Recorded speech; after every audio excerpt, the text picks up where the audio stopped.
Hello, hello. My name is Oliver, and this is A Guide to Nothing, Episode 3. All right, so it's a beautiful Saturday morning.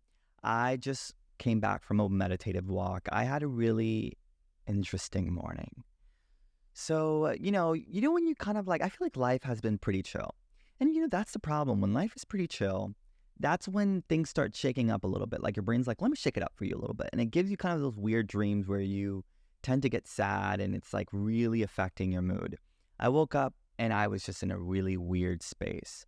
So basically, I had a dream about my ex recently. If you listen to the first episode, I went through a breakup. And I've been pretty good. I've been feeling pretty great. And then today I had a dream about them. And the dream was just us meeting up in a public space, saying our goodbyes. Kind of like, it was nice knowing you and all the memories we had together.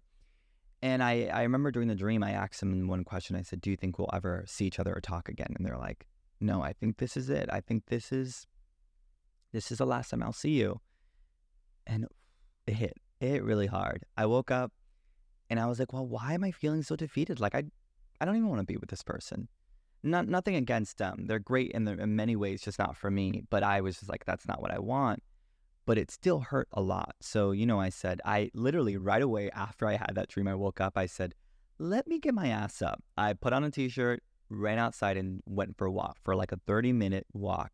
And I was thinking about our memories together and all this stuff.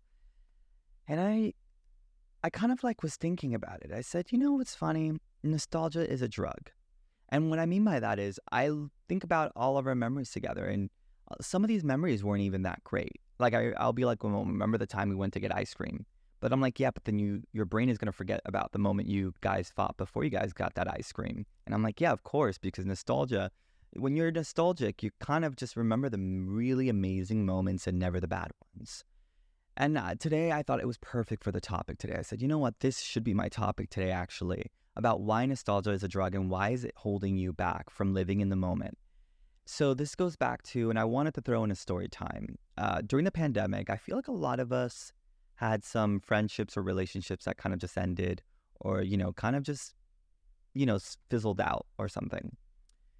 Basically, I had this friend I knew for about 15 years now. So they've known me for a long, long, long time. So we've been friends for a long time, and things started getting a little bit off during the pandemic. And it was strange because I talked to them all the time. I was so used to having them around. And then during the pandemic, we kind of just stopped talking one day. It wasn't even something that led up to it. It was just like that. It wasn't, there was nothing beforehand to tell you it's going to end. It just ended. And for that first year after not talking, it was brutal. I was just hurting. I was like, my God, wow, I'm so used to having my best friend around and now they're gone. Eventually, we end up rekindling after, a year or two, almost 2 years. So it was a good minute. We ended up talking again. And then finally, a couple months ago, they ended up visiting me because I moved. They ended up visiting me. Well, they ended up coming here for work and they were like, we should do something. So we did something and I had a fun time. But I started thinking about the fact that during the time we weren't friends, I was romanticizing, what did I say? Romanticizing kind of our friendship. Like, wow, this is great. I remember when we did this and I remember when we did that. And then when I met them again, I kind of feel like all the things I was romanticizing about, I remember why we stopped being friends. Like, I was like, wait, I remember we would fight about this. And I remember what happened. And I remember that you would do this. And I remember that I would do that. And I would feel this way. And I was like, wow, that is kind of scary that when you're not here, I tend to put you on a pedestal.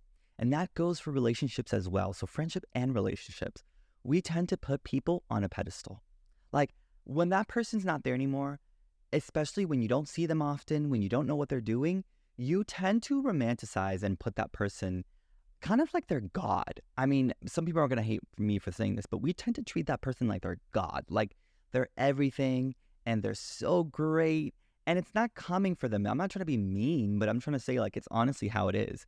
But when that person comes to you, let's say if that person knock, knock, arrives at your door and says, hey, what's up? You go, yeah, I remember. I remember why. Yeah, I remember why this didn't work out. And that's what happened to me with that friend.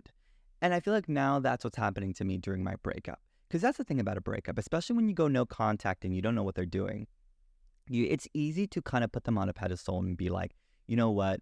They were so great, or this is great. And maybe they weren't so bad, or maybe this moment actually wasn't so bad. And maybe I should have cherished those moments more. No, no, no, no, no, no. No, no, no, no, no, no, no, no, no, no. You should not. I'm telling you right now, it's just your brain trying to trick you into believing that it was more special than what it was. I'm not saying you didn't have any special moments. I'm not saying that there were moments that were beautiful and that you should hold dearly. I'm just saying that sometimes we tend to make things more special than they need to be. And that is my issue. I don't know how to live in the present moment. I'm still working on that, by the way. Like sometimes I have to appreciate my moments. Like when I'm going on a walk, I go, appreciate this right now, because you never know when it could go. And that's my problem, is I tend to forget to appreciate it. And after it's done, I go, man, I wish I can go back in time. Have you ever done that? You ever have a moment that was so great and you go, I wish I could go back in time.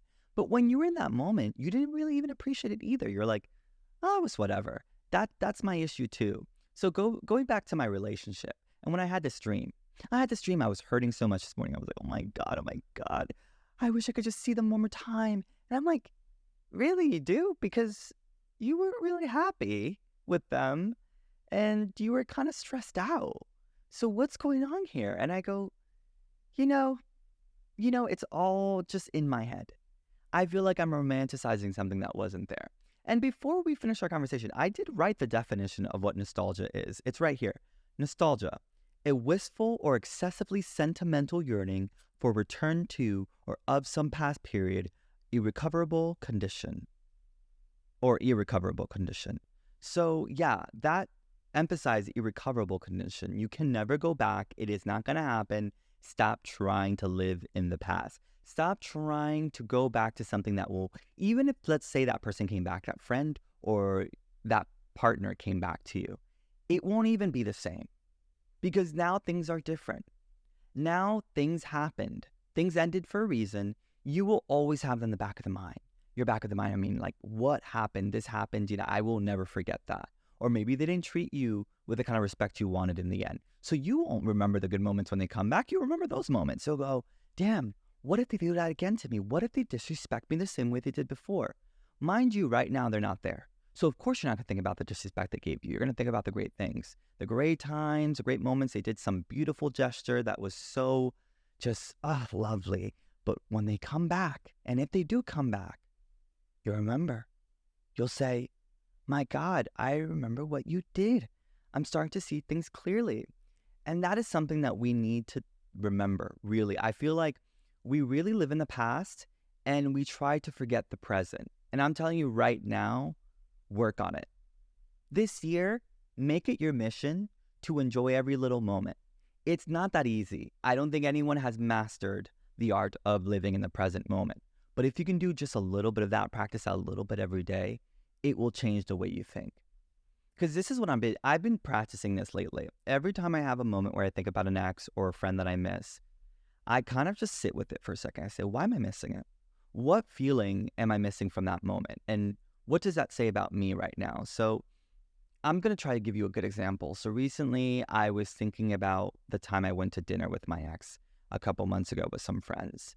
And I really was like, I missed that moment. And I go, why? And I said, I miss just being able to do something, like being able to go out with friends and have a group of friends the way I used to have. And I still have friends, but like in that sense of like we would go out in groups and it was fun. And I love the whole like double date stuff.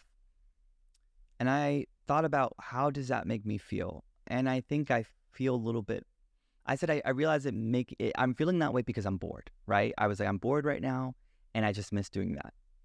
Nowhere in that kind of frame of mind am I thinking I missed a person. I'm just missing a sort of feeling. So it has nothing to do with that, my ex, at all. It has everything to do with what's going on in that moment. I miss going on double dates or hanging out with the other friends because I miss doing something because I'm kind of bored right now. Bang, got it. Now, it won't make the feeling go away, but I'm using logic to make myself understand a reason behind why I'm feeling that way. That's what you need to do. Use logic. Does logic mean that the feeling is going to go away? No, but it will make more sense. And eventually you'll start using it more. You'll be like, okay, I know why I'm feeling this way. And this goes for anything. Why am I feeling this pang of jealousy because of this person? Well, so and so because I realize I want this, or I'm kind of like, I don't know. Just it's a good thing to do. I will say for me, this morning when I was walking and I was talking about nostalgia as a drug, one thing I couldn't help but mention was the fact that I feel like my whole life, I always romanticize so many relationships I have. It doesn't matter how bad it was. For me, it will be great when it's over. If that person is gone, I'll probably look at them as like, I don't know, like God. I'll be like, my God, they're amazing. Everything is great. And this happens so much. Recently, I actually also had someone who I knew in the past who treated me like shit. And that's a story for another time. They tried to add me back on Instagram. Not even. They never had me on Instagram, by the way. They were kind of in the closet. I don't want to talk about it right now, but I'll mention later. I mean, I won't expose them or anything. That's not right. But I'll mention the story. They added me on Instagram. And at first I thought, should I add them back? And then I blocked them. I blocked them because in the moment when they added me, I had all these butterflies. I was like, oh my God, I remember back in the days when we used to do this. And then my friend, I told my friend about it. They go, didn't they disrespect you? All those moments they actually treated you like absolute crap. And I'm like, oh my God, they are so right. I need to block them. And I did. And it felt so good. But I go, wow, why was I so excited to see them or hear from them? And I realized I'm like, that's my thing. I romanticize these moments with people. And I'm trying to understand why I do that more. I'm really working on it now. Like I'm trying to be there for myself more. I think it has a lot to do with self-love. I think I long for a certain relationship that's permanent that will never be permanent. I long for something where I know it's like a certain level of comfort. It's comforting knowing about the past. I feel like when I know something already, I feel more comfort in it than I do with the future. The future, it's the unknown, the uncertainty of what is going to happen. But if I already knew what happened, like, oh, we went to get coffee that day and we did this, it's very comforting. I'm like, oh, wow, well, yeah, I know it all. And I feel like that's another thing. I love to be a know-it-all, and I need to work on that. I just love having everything in control, and we don't have control. The only thing we have control is with ourselves. We can't control what other people do. We can't control what happens in the future, but we can control how we react. And that to me goes back to self-love and healing and discovery, all the things I mentioned in the first episode. In order to really live in the present moment, we need to work with finding that love within ourselves. Because when we don't do that, we tend to hold other people's to higher standards more than our own. So we're right here, well, obviously you're on Spotify, so you may not see me do this, but you're right here, the very bottom of the barrel, the bedrock. I feel like sometimes that's how we treat ourselves. And then that person is all the way up in the sky. And we're like, they're so great, yada, yada. They're not. They're not. They're not that great as you're making it seem. You're putting so much more pressure on yourself because I think that you really want to make these people special. And I promise you, if they came back to you, would realize they're not that special. You will realize that you should have saved your time thinking about them and use it on yourself. And that's what I'm doing right now. Sometimes when I think about my ex or some friends that I used to be friends with, I go, okay, great. That was done and so. And I'm so grateful for that experience. I don't regret it. I never say, I regret, man, I wish it didn't happen. No, thank God it happened because it led to this moment right now. There's a reason why the universe put them in my life. And maybe it wasn't to be for a long time, but it was a lesson. Now I have to look at it as, okay, what kind of lesson is that? Why did the universe bring those people in my life? What kind of lesson is it trying to teach me? Sometimes I hate when people say it wasn't meant to be. No, it was meant to be. It just wasn't meant to last. And that is something we have to understand. It was meant to be. It wasn't meant to last. So those people came into your life for a reason. Now try to understand why they came into your life. What is it that they teach you? What did they teach you? What is something you learned? And sometimes it's not something like, for me, some of the lessons I learned was, I feel like sometimes I tend to, with my friend who I stopped being friends with, I need to be more self-aware. I realize I need to be more self-aware about other people's issues and stop making things about me. And I'm not always a victim. With my ex, I realized that I'm definitely a people pleaser. And I try to make someone else happy without making me happy. And that affected both of us. I realized that I wasn't doing things for me, and that kind of strained my relationship. I wasn't happy. They weren't happy. Boom, there you go. I understood it. I mean, I still have a lot to learn. That's not that easy, and it's a lot of work.